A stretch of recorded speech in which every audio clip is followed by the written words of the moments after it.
Writing কম্পিটিশনের জন্য মাত্র একটি সিট খালি আছে। কে যাবে? ম্যাম, আমি যাব। ম্যাম, বিজয়ী কি পুরস্কার পাবে? এই সাকিনা সব জায়গাতেই নাক গলায়। হ্যাঁ, অন্যদের সুযোগ কবে আসবে কে জানে। আগের মতোই ক্যাশ প্রাইজ আর এক্সট্রা ক্রেডিট দেওয়া হবে। তাহলে আমিও অংশ নেব। সাকিনা, তোমার তো আগেই এক্সট্রা ক্রেডিট আছে, তুমি আমার সুযোগের মাঝে কেন আসছো?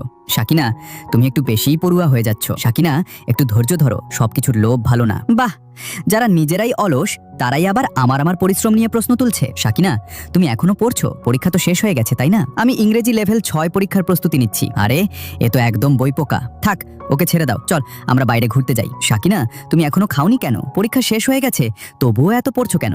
আমি শিক্ষক নিয়োগ পরীক্ষার প্রস্তুতি নিচ্ছি। সাকিনা, তুমি কি অন্য কোনো দুনিয়া থেকে এসেছো? আরে, তোমার ম্যাগিটাও তো ঠান্ডা হয়ে গেল। ওহ সরি, তাহলে আমি তাড়াতাড়ি ম্যাগি খেতে খেতেই পড়তে লাগলাম। কলেজ জীবনে এত কষ্ট করার কি দরকার? হ্যাঁ, এমনিতেই তো সবাই পাশ করে যাবে। চল আমরা খেতে যাই। গ্রুপে মেসেজ এসেছে, নিউ ইয়ার পার্টিতে নাচলে এক্সট্রা ক্রেডিট দেওয়া হবে।